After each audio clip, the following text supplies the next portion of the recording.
Oke, mari kita lanjutkan spoiler alur cerita episode selanjutnya. Di sebuah lembah kecil di bagian terdalam lembah Gunung Dewa, kelompok Xiaoyan sedang berdiskusi. Siapakah yang harus pertama dibantu? Apakah dokter terkecil atau Tian Ho Junja? Karena musuh yang sedang mencari mereka berada di kekuatan puncak Douzong. Kesepakatan akhirnya terjadi, yaitu membantu memperbaiki tubuh Tian Ho Junja. Hal pertama yang dilakukan Xiaoyan adalah memperbaiki pil obat tingkat 7, yakni pil Yin Yang Jiwa Kehidupan. Melambaikan tangannya, kuali 10.000 binatang muncul dan mengambang di udara. Api hijau giok secara acak dilemparkan ke dalam kuali obat. Pada saat yang sama, berbagai macam bahan obat keluar dari cincin penyimpanannya. Bunga berwajah iblis, buah iblis membangkitkan jiwa, perlahan dilemparkan ke dalam kuali obat.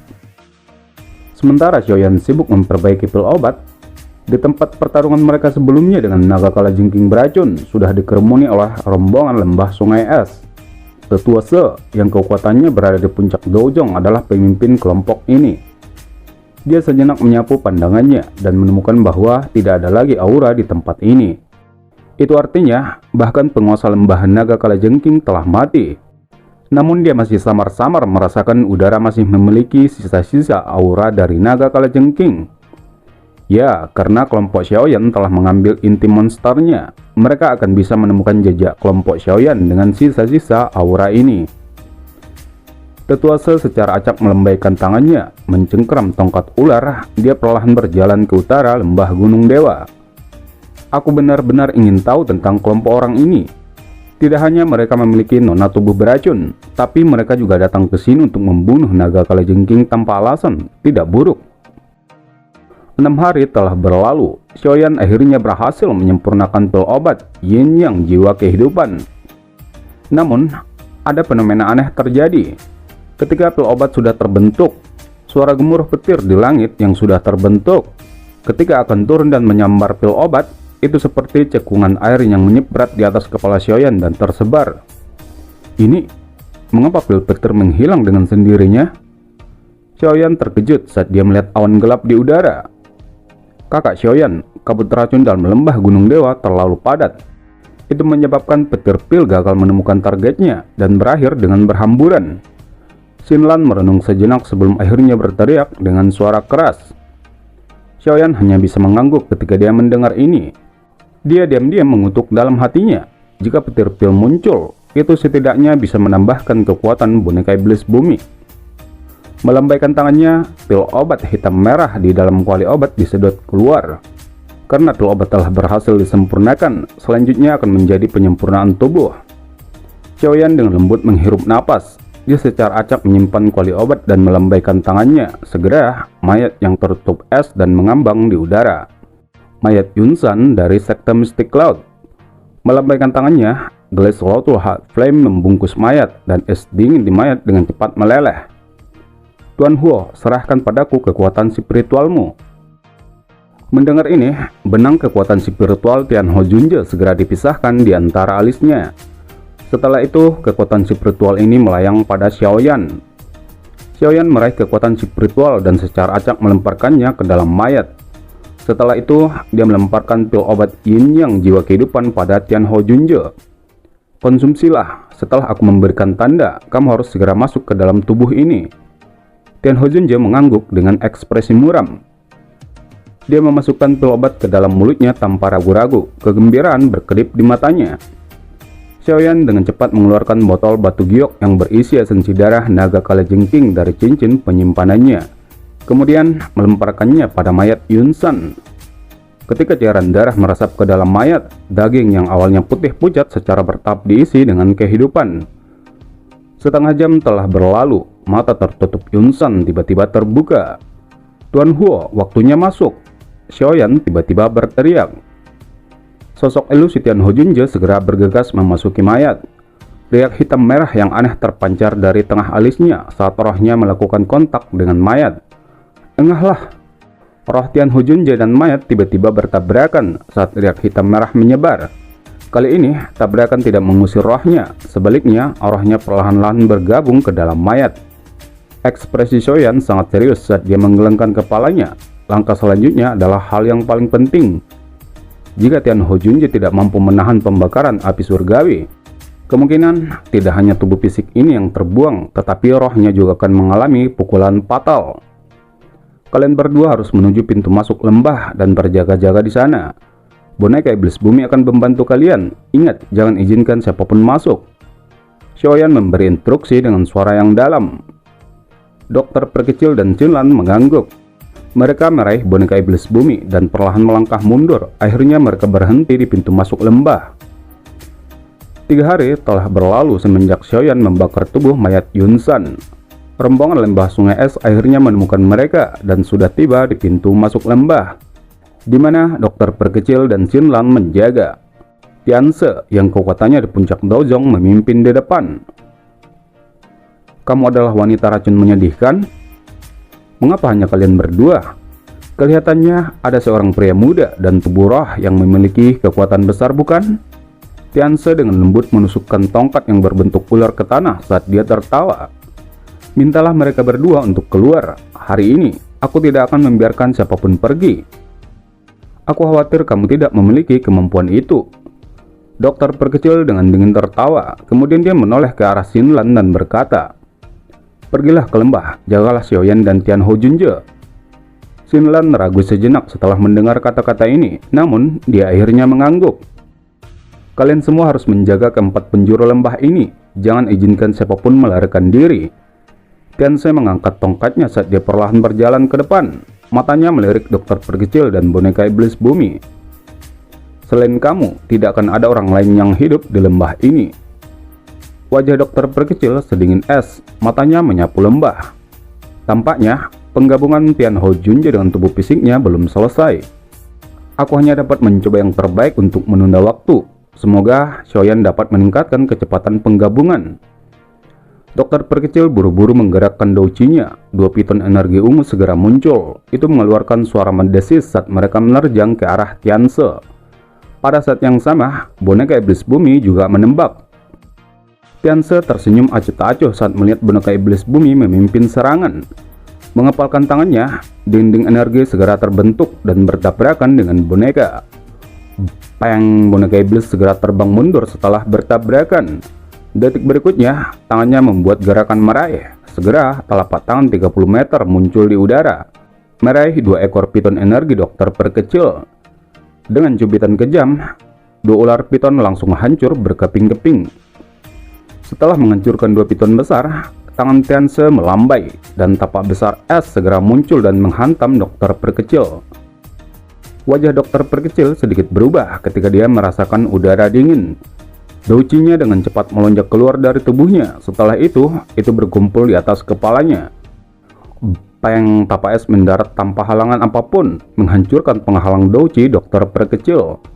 Seteguk darah segar diludahkan, tubuhnya terbang mundur, akhirnya menabrak dinding lembah. Tianse tersenyum sedikit setelah mengalahkan dokter perkecil dengan satu telapak tangan. Dia baru saja akan mengejar dokter perkecil, namun sosok warna perak sekali lagi bergegas tanpa takut mati. Cahaya perak berkedip di atas tinjunya. Salju, udara dingin dengan cepat berkumpul di tangan Tianse. Dalam sekejap mata, itu berubah menjadi tinju es yang menyerang ke depan. Bang, kedua tinju dengan keras bertabrakan. Serpihan es langsung terbang ke segala arah. Pada saat yang sama, lengannya tiba-tiba bergoyang seperti ular sebelum tiba-tiba bergetar dan menghantam dada boneka iblis bumi. Peng, boneka iblis bumi dilemparkan dengan kasar, akhirnya menghancurkan beberapa batu besar sebelum berhenti di dinding gunung.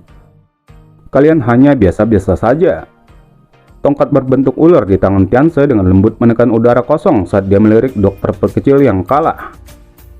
Saat ini, kamu memang jauh lebih lemah dibandingkan dengan orang terakhir yang memiliki tubuh racun menyedihkan. Patuh kembali bersamaku ke lembah sungai es, dan kamu mungkin memiliki kesempatan untuk bertahan hidup. Wajah dokter perkecil sedingin es, dia menghapus jejak darah di sudut mulutnya. Namun, ketika dia akan membuka segel tubuh racun menyedihkan, tawa lembut tiba-tiba menyebar dari lembah. Aku pikir tidak perlu kembali ke lembah sungai es. Lembah Gunung Dewa ini bukanlah tanah pemakaman yang buruk. Tianse perlahan menarik senyumnya. Matanya suram saat mendarat di pintu masuk lembah. Dua sosok perlahan berjalan keluar.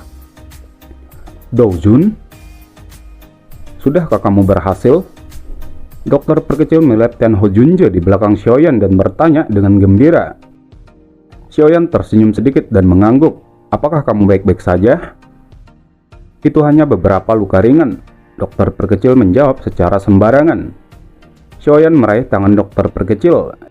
Dia hanya merasa yakin setelah menyelidikinya. Memutar kepalanya, dia melihat Tianse di langit.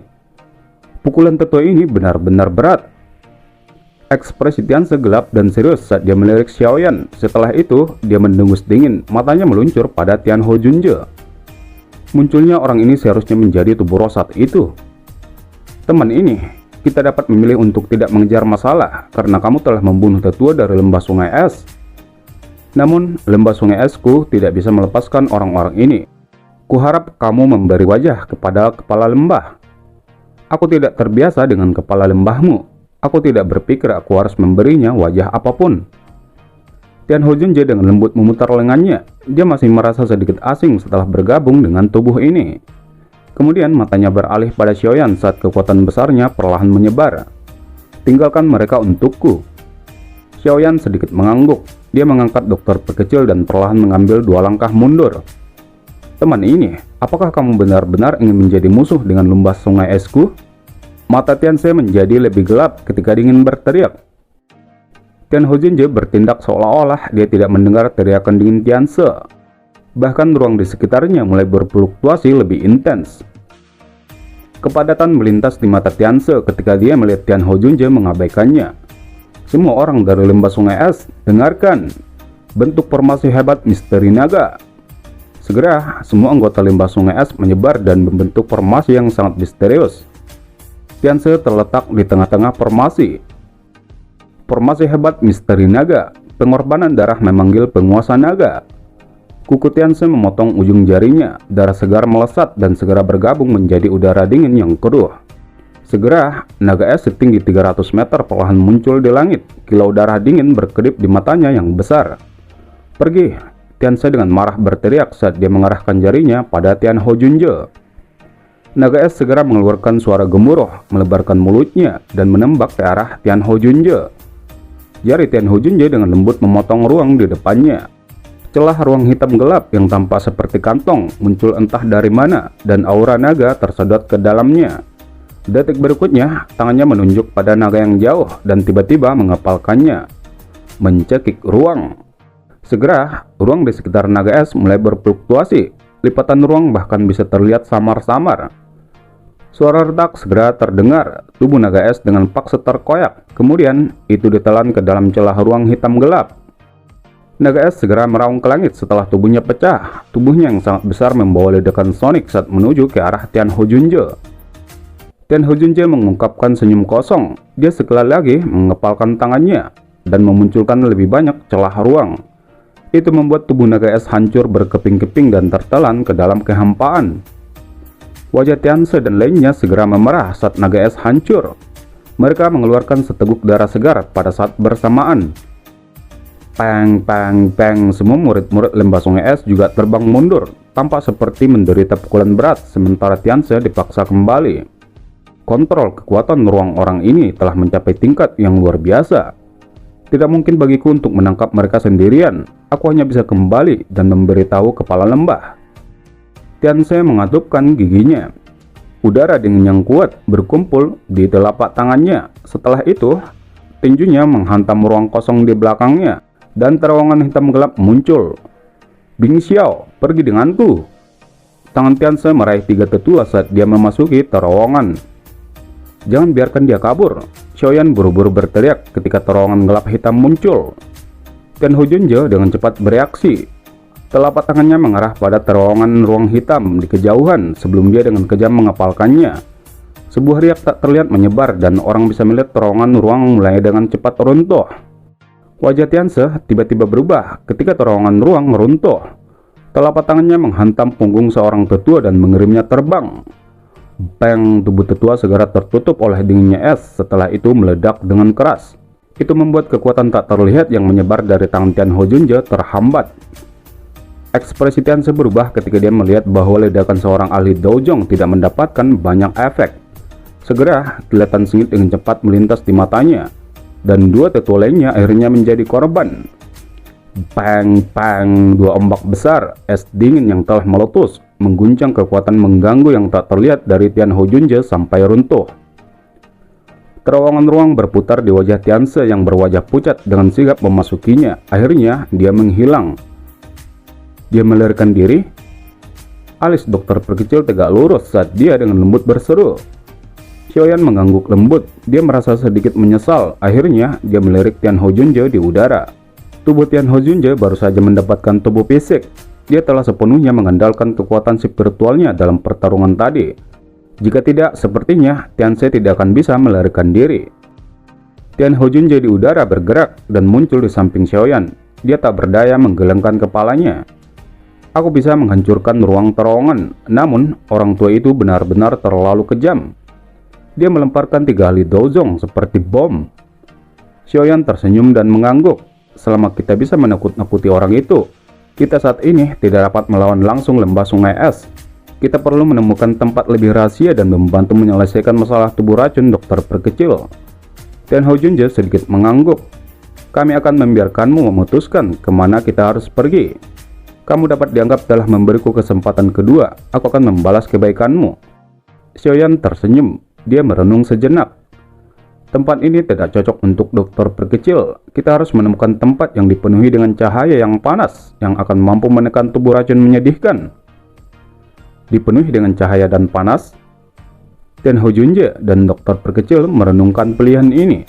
Tidak mudah untuk menemukan tempat seperti itu di dalam wilayah Pil. Aku tahu tempat yang dipenuhi dengan cahaya dan panas. Xinlan yang tersenyum berjalan keluar dari lembah. Kota Ye, klan Yeku memiliki tempat unik yang disebut altar kuno api matahari. Api matahari? Xiaoyan mengumamkan nama ini di mulutnya. Formasi api matahari mirip dengan yang terjadi pada kelahiran api surgawi. Tidak heran itu disembunyikan sebagai harta karun oleh klan Ye. Berdasarkan apa yang kamu katakan, altar kuno ini harus menjadi tanah terlarang dari klan Yemu. Mereka benar-benar akan meminjamkannya? Xinlan juga tampaknya sadar bahwa Xiaoyan tidak memiliki kesan yang baik terhadap klan mereka. Mereka menyinggung kakak Xiaoyan terakhir kali karena mereka tidak menyadari identitasmu. Jika kamu pergi ke sana lagi, Xinlan menjamin bahwa mereka tidak akan menyinggungmu. Xiaoyan ragu sejenak setelah mendengar kata-kata Xinlan. Mudah-mudahan itu akan sama seperti yang kamu katakan. Jika aku bisa menyelesaikan masalah tubuh racun dokter perkecil, aku akan melakukan yang terbaik untuk membantu masalah klan Yemu. Kakak Xiaoyan, kamu dapat yakin tentang masalah ini? Xinlan menganggukkan kepalanya. Dia sudah memutuskan, tidak peduli apa yang terjadi kali ini, dia pasti akan membuat orang-orang yang bertele-tele dari klan benar-benar melihat Xiaoyan sebagai penyelamat klan Ye. Kalau begitu, mari kita melakukan perjalanan ke kota Ye.